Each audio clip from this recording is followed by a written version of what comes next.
This season is all about walking away from fear, doubt, unbelief. This season is about no longer drifting, no longer allowing life to just happen to me. Hey, this even extends out to you. But it's about intentionally being so in tune with God that you know what it is that you're supposed to be doing in this season. That without a shadow of a doubt, that you understand and what God has for you, and that you're moving the direction He has for you to move in. I would be remiss to sit here and say that every season does not come with its own trials, uncertainty, fears, because they do. That is the whole thing about walking by faith and not by sight. Even though we're faced with tragedy, even though we're faced with tests, even though we're faced with its own problems, it's up to us to tap into our faith. In this season, my goal is to be intentional to ensure that the first thing I do is walk in faith. And then the second thing I do is doubt fear, doubt uncertainty. Because when you allow fear, uncertainty, and doubt to really control your life, it controls everything. I will no longer spend time guessing on things. I will be operating the way that God has for me to operate in this season.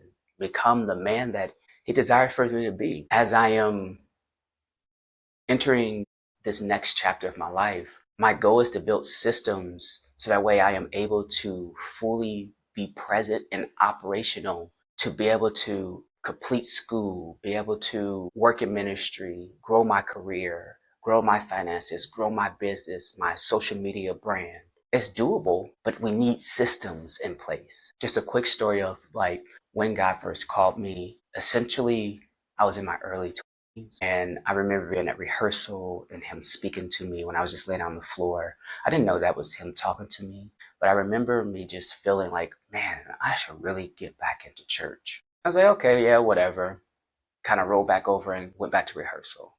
But that feeling really sat with me. During this season of my life, I remember always feeling like there was a void in me. There was a hole that I was trying to fill with smoking, drinking, you name it. And I felt like it never satisfied me. I will let my high go down to get back high again. But I kept on washing and repeating this process. And eventually I ended up start going out to different churches, end up trying to find a church home. And every church I went to just didn't feel like it was home to me. So I remember one day that I was out, or I could have been at home. I don't fully remember exactly where I was, but I do remember just the thought of maybe you should go back to your grandparents' church. I said, yeah, possibly. And then I ended up going back eventually. And when I went to their church, the moment I stepped foot in the door, I felt like I was at home. I felt like I belonged there. And the word that was being ministered and being taught was really resonating with me. And of course, I didn't just decide to give my life over to God right then and there. I had to go back out and make sure this is what I wanted. So there's a decent stunt of time where I was just still doing me, going out to events and drinking, smoking, cussing, you name it. And one day I just said something had to change because in that season, God was really showing things to me. He was showing me the places that I was not meant for me. He was showing me that He had something greater for me. And I was trying to fight against that. But eventually I just said, yeah, this life is not for me. And I decided to just go ahead and give my life fully over to God. Why does this matter? It matters because I have not always walked with God. And I will be remiss to sit here and tell you that I am the perfect individual because I'm not. Because walking with God is a everyday learning, growing experience. I am not where I need to be, but I'm way farther along than where I used to be. You know, I think about the scripture that says, once I was young, but now I'm old, but I've never seen the righteous forsaken, nor a seed begging for bread. God has never left me on this journey. God has truly dealt with me and saved me because I never felt like I was a person that was worth saving. My life, my upbringing, who I was, but God seemed fit to that. And I believe that there are some of us that are out here operating and moving in life the direction that God has not truly designed for you to be in. And this season of limbo-ness or this season of discomfort could be that sign for you to make a shift and understand what tools, what tactics you need in that season. And I hope and pray through my journey, through my documentary, that you are able to get the tools that you need to be able to shift your life. That could be shifting your life financially, shifting your life spiritually, shifting your life mentally, emotionally, whatever that is. But things that I've picked up on along the way and even up to today, I'm now realizing I need to make another shift, which is okay. Things I have been pushing back or running from is just being authentically me. I have been wanting to create content for a while now, and I just haven't. And even sitting here talking in front of the camera right now has been something I've pushed back from. But I believe that God has wonderfully created me.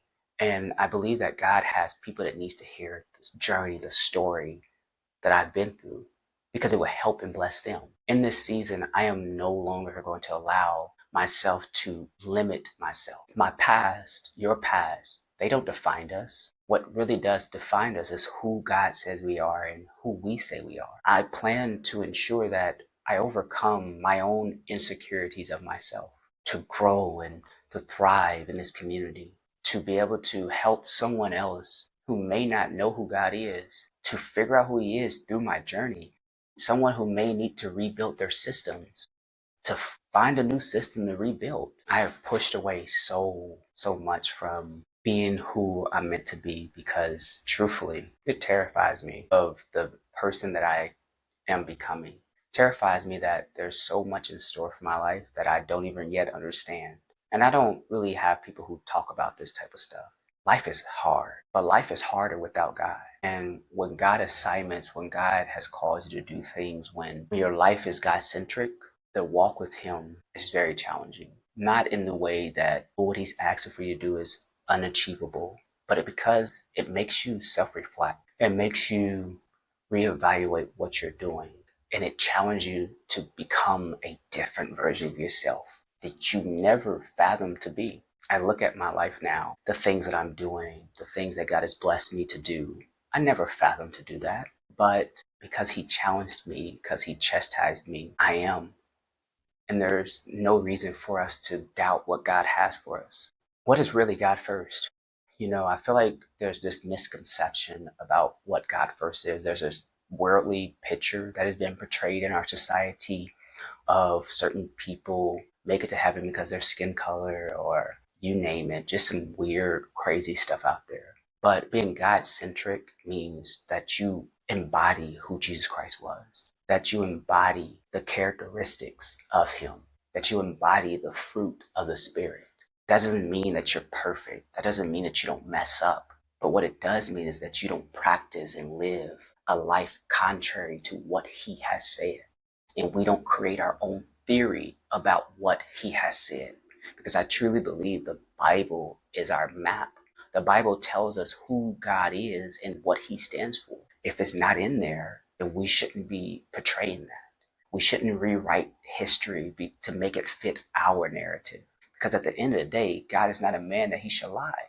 And what God said is what He said. So being God centric just means being set apart, not uppity, not bougie, not condescending to people, but not immersing yourself into everything that is not of God.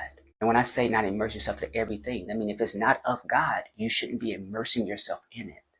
And it doesn't mean that you're better than anyone, doesn't mean that you're holier than now. It just means that you are set apart and that you believe that there are standards, that God is holy and we have to be holy too. And there's this misconception that when you give yourself over to God, that you can't enjoy life. That is a lie. I feel like where I'm in my life, my walk with God, I have been able to enjoy life more abundantly.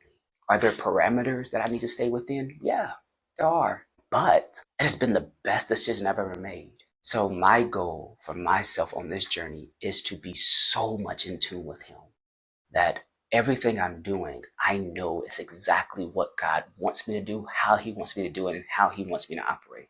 That means my prayer life needs to go up. My reading my word needs to go up. My fasting needs to go up. What is the build? The build is the documentary of me rebuilding my systems, my financial systems, my